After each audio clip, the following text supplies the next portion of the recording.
There's always a party in Montana. Whether you're going to a wedding, a football game, a concert, Montana Party Bus can get you there safe and will take you anywhere in Montana. You can relax with friends in style, luxury, and safety. Western Montana based for local and regional travel within Montana borders, Montana Party Bus is great for both large and small groups with a capacity of up to 30 guests. If you want to elevate your event, call them anytime, 406-200-8096. You can also visit mtpartybus.com. Travel anywhere in Montana in style with the Montana Party Bus. First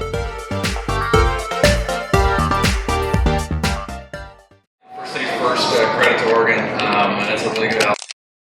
They played extremely hard. They played well. In a game like that, a matchup like that, you need a few things. You give them an inch. If you give an inch, you're going to take a mile. I think that happened far too many times. Whether that was offense, defense, special teams. And you can't control their readiness. They were certainly ready to go today, and that's a team that's going to go places, and commend them on their effort. And I think for us, that was a stiff test. I think we knew that, and we got a lot of guys playing first time roles and all that, and at a minimum, I thought we competed really well and played till the end. And I think at the end of the day, games like this are great opportunities. They're great opportunities to compete against the very best. They're great opportunities to learn a lot about yourself at the same time. And I think what you learn is, obviously we're not quite there. I didn't think we would be quite there, but you hope along the way you make enough plays to stay in a game like that. It just didn't work out that way today, and we got to figure out again how to learn from this and get ready for next week. The guys seem pretty motivated to get that final touchdown. What did you just kind of think of their mindset kind of around that? Well, I think about that mindset is just to keep playing, keep fighting, regardless of what the score said. And I think we did that all game through, whether it was offense, defense, special teams. Offensively, we had our chances where we moved the ball, not necessarily early, but we got some things going. And I know we didn't get the fourth down in that first half that could have made a difference. I know we settled for 2 field goals along the way. So to get in that end zone, what was a step? But again, I think just proud of our guys. Didn't lay down. They kept competing, and I think we could definitely hold up to that. You found some room in the middle of the field with Taco, but he was talking about their closing speed. Your impression of this Oregon speed defensively and how much that impacted the game? Well, on a talent scale, up and down, I think they match anybody. And that's big talent, that's small talent, that's quick, that's everything. And again, you need them probably to be a little off to be able to gain the traction that you would need to. So, credit to them because they're beyond being super talented. They're a well-coached outfit, and that's more than evident watching them.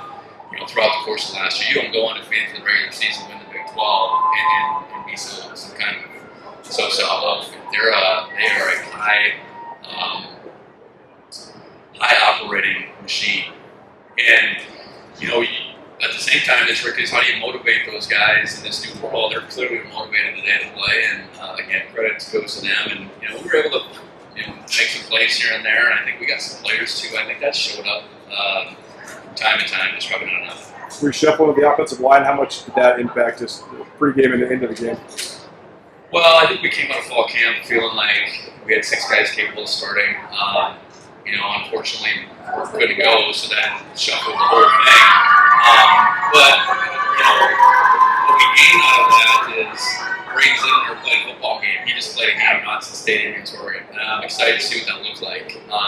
Eckert really never played a football game. He just played one against some beasts. JT's ability to step in at center, very commendable how he functioned through the course of the week, getting ready to go. Tight and slide in the right guard, again, a place that he hadn't played since maybe his second or third year. And then Cedric flipping, they were going to be a tough match no matter what. I will say that, and getting our guys ready to go, I think Matt did a good job, and I think the experience gain is what I'm going to look at more than what that did relative to that result. Any Any timeline? update on Toppy? I don't know. I mean, obviously he didn't finish, and we probably won't know until tomorrow into Monday what that's going to look like. Any timeline for work? He will be available next week. What that looks like and whether that makes sense. I think we'll have to see him practice. He hasn't practiced yet, but the intention is that he can go there and practice on Monday and see what he can do. Taco talked about, the locker room is the lesson that you can take from this. You can turn around and play South Dakota State in the Bull Rush. So I guess just your outlook on that. Well, you can't let these hard feelings linger, but you better look at that film and say, okay, what did I do well? What can I improve upon? South Dakota State is a really good opponent coming in. So, take this experience that we just had, and whether the things that went well, build off of those, or things that didn't, figure out how to do better. And then I think as coaches, a game like that, with a lot of new people and new places, I think now how can we continue to stress our guys, and who can we build off of? I'm certain there was good things on that film, and I'm sure there's things we said, okay, this is now what we saw under the lights, and we need to make an adjustment of some sort. You probably have to watch the film, but what did you think of just Justin's operation, first impression? I thought first and foremost, Justin's a competitor, and we can go places with that. I thought he stood in there a few times. He made good decisions. I know he didn't get out and run, but he's athletic at the same time. Again, same thing. That's an athletic bunch. He's trying to run away from at times. He's got leadership capabilities. So generally, really pleased with how that looks. And he first and foremost is the one competing till the end. You can do something with that type of mindset. He's a new guy, but there's a new guy taking it all on, and I definitely think we got something to adjust. First game with the coach and player public vacation. Any challenges there? Yeah, I didn't work on offense in the first half. How's that? So that didn't do us much better. I don't know what the problem was, but I didn't work on the first half. So. And I guess speaking of offense, just talk about having a career best game receiving wise. Anything you saw from him over there? Well, you really felt like that was going to be a piece to this puzzle that might look a little bit differently. Getting a guy like Taco as many targets as he got, being able to get the ball in his hands quickly and run. We did that from time to time before, but I knew we would do it much more. And I think he stepped up and really did well with those opportunities. One of the last time with Montana State receiver got 12 balls. It's been a while. So he's a playmaker, competitor, and I know again from a competitive standpoint, he's at the top of the list too. The punt block and then some of those procedural penalties there. What kind of you say about those? Yeah, that's that sequence where we had maybe our one play of the day when we flipped the field. Colby had a really good punt recovery for a while, and we were called back. They said we were back off the line too much. You typically get a warning for that, but I guess it was too egregious. That was our second punt. And then we turn around and get the next one blocked. You don't know what kind of swing that, if it would have stayed with the first play, it might have been.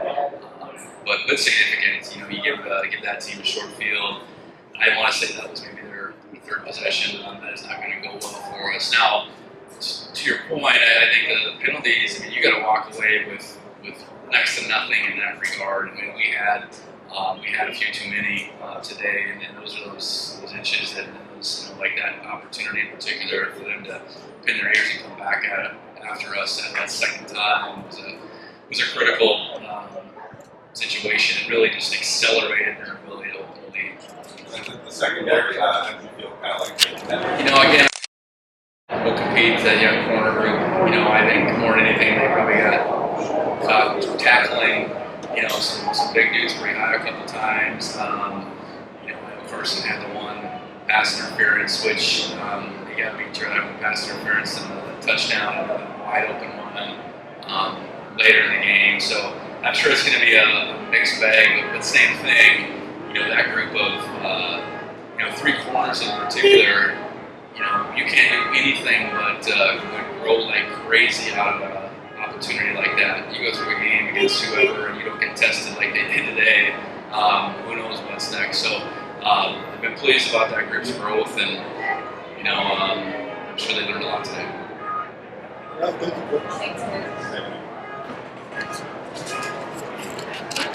Join Town Pump's Pump It Up Rewards Plus program and never pay full price for fuel again. Save 5 cents on every gallon every day at any Town Pump across Montana. Plus, earn and redeem points on your favorite in-store items to get free stuff with our clubs. Stop in and pick up a rewards card. Download the Pump It Up Rewards Plus app today. Or visit townpump.com/rewards to register and start saving.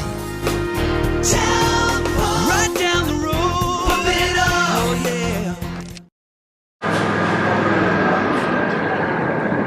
Ready? Go ahead. Taco, just take us through what was allowed you to get open, especially in the middle of the field during this game. Coaching.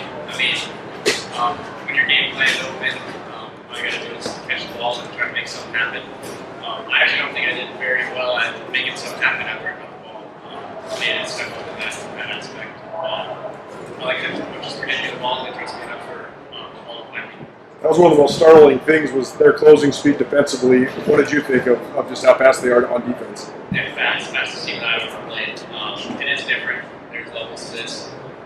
We can't compete, but they are ridiculously athletic. I was just connecting with Lampson for the first game. Yeah, I thought he played a really good game. I felt like he was calm presence in the pocket, and that says a lot against Oregon's team line. So I thought really proud of him, really proud of how we fought at the end. Not happy with the outcome, but happy with how we got it. I guess speaking of that, how do you feel like you guys did kind of adjust after those first couple of drives?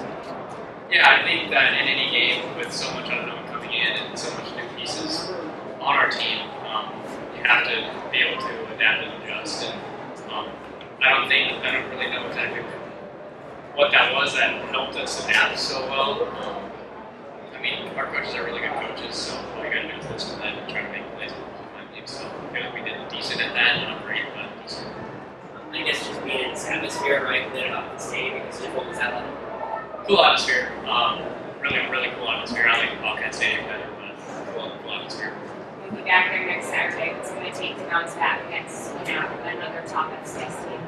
Yeah, Coach Vigen said it in there. I think he said, you don't lose, you learn. So us not losing twice because of this, I think we need to learn from this and adapt, just as we did after the first couple of drives, but adapt from week to week to just need to make more plays.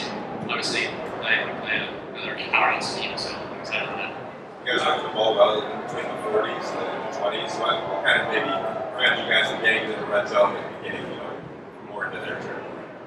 Yeah, that's a tough question. They're just good on defense.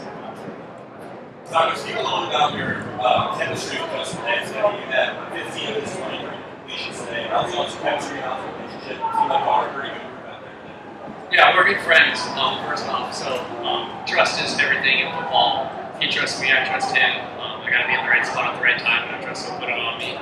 So just the fact that we're good friends, he's a good guy, and I trust him a lot. And so, yeah. You mentioned you weren't running your performance earlier. I guess just how easy is it to shake this one off, right? To see maybe the silver lining this as a learning opportunity in the next one. You want games like this to start the season. You don't want to play a team that isn't up to your caliber. So coming into this stadium, playing this team, you get to really see where you stack up. Especially as long as the season goes on, you see how their season plays out, how our season plays out. You kind of can gauge. It's kind of fun, but yeah. Does it remind you a bit of Oregon State in 2022? Yeah. Yeah, you kind of think you learned from that maybe carry forward this season? I just learned that every week's a good week, so don't beat yourself up too much. It's not that big of a deal always. I guess the fact that you did set some new career highs today, I guess, do you think about that at all, or are you kind of just holding it? No, I just want to make plays with the ball found me. Like I said, I didn't do as well as I probably should have been. Should have broken a couple tackles and should have fumbled. And to drop balls. All right, thank you, Tom. Yeah, thank you guys. Nice job, bro. At least it's not wrong here. See you guys.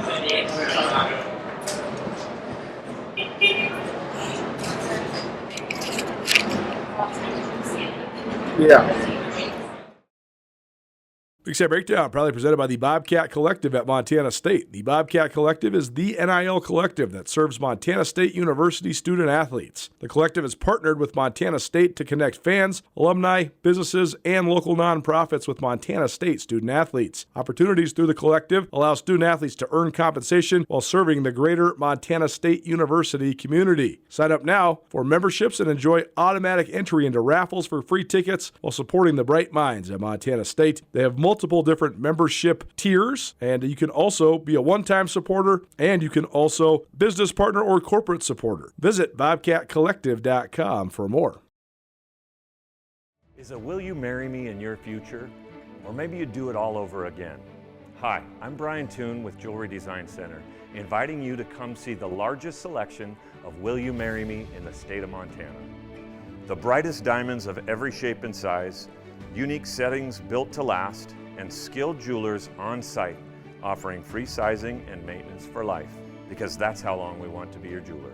Jewelry Design Center in Missoula, on Brooks, across the road. How would you just describe playing in that atmosphere and then playing, one of the top 10 teams in the country? Yeah, I mean, it's a cool atmosphere for sure. Biggest venue I've ever played at. It was a good opportunity for us. Obviously, the game didn't end the way we thought it was going to, or we wanted it to. But played a good team and got some good reps and some good opponents. What did you think of just playing against a team of that level of talent? Like, how would you just evaluate their overall talent? Yeah, obviously really good team. Coach Lanning's done a great job. We gave them some inches and they took more. Not the way I wanted the game to go. That's all right. Did you make the trip out here when you were at Washington State a couple years ago? No, I did not. No, I was a redshirt freshman when they came here, or a true freshman when they came here. I didn't travel. So were you kind of looking forward to getting here at some point in your career then? Yeah, I was looking forward to this game for sure. Yeah, it was pretty cool. I mean, obviously going up on the Pacific Northwest, you watch a lot of Oregon games. You're one of my hometown as an Oregon fan or Wazoo fan, so. I guess what are some of the biggest challenges going up against a front like this? There's going to be the biggest guys, the biggest, most athletic guys we see all year. Going to be one of the better O-lines, if not the best O-line we go against all year. You got some work to do for sure. How easy is it to shake a game up like this? Kind of moving ahead, knowing you have something to say this week? Yeah, I mean, it's the same way we won it all last year. We just this game's over with and it's done, and we got to learn from it for sure, but we got to do it going next week. We got to get ready for it. Just learn from these mistakes and try to build off of it. One guy that got a lot of elevated reps, Cole Taylor, how did you think he did? I thought he played pretty well. Yeah, I thought he played good too. I love Cole. He's a really good buddy of mine. He works his butt off, so I'm glad he got out there and got to get some reps. Hopefully Neil heals up good. It's okay. So the young guys in the secondary too, kind of making their first impact. So how'd you think they did just handling, all that comes with this? Yeah, I mean, this is a big game to have your first time getting snaps, getting reps. I thought they handled it well, for sure. What was the kind of mood like in the locker room at halftime? Any kind of messages that the coaches and the players delivered? Yeah, just that we got to pick it up. I mean, we weren't in a great spot at halftime either. We knew we faced some adversity today, I know from one thing for sure, this team's going to fight through adversity, and we're going to get over that. Yeah, after last season, when you win the first 15 games of the season, now they have a couple in a row, and to start the season and then last season, how much does it kind of flip how you guys are thinking about the rest of the season? I don't think it flips our thinking. We have a goal, and we know what our goal is every year. We have that pyramid that we look at, and we got to go 1-0. And we didn't get it done this week, and that's all right. But next week's a new week, and gonna get it done next week, hopefully. Yeah, what next week look like as you guys prepare for another gauntlet? Obviously we got a good team next week too. Just get in the film room, watch this film, build off that. Know that we made a lot of mistakes. I made some mistakes, and just try to correct those and go from there. How much confidence pride did you guys take from holding a field goal after that walk one? Oh yeah, I mean that was good for sure. yeah, I mean, that was one of our higher moments of the game. It felt like they didn't get a ton in the middle, running up the middle. Did you feel like you and Paul and the linebackers kind of were able to limit them? Well, it's a team effort, and you look at the box score at the end of the game, you look at the scoreboard. Obviously there's a lot more that could have been done. I'm not. Yeah, I mean, it's a team game. There's 11 guys on the field. It's on all of us. I guess just what are the benefits of going against this caliber athlete at this early point in the season? Yeah, I mean, that's definitely a benefit to start the year. When we talked about it, we could have played, had like vice versa, paid someone to come and play us, but we wanted to go against a good opponent. Iron sharpens iron, and get some reps against squad. All right, thank you, Alex. Thanks. Thanks, Alex. Thank you.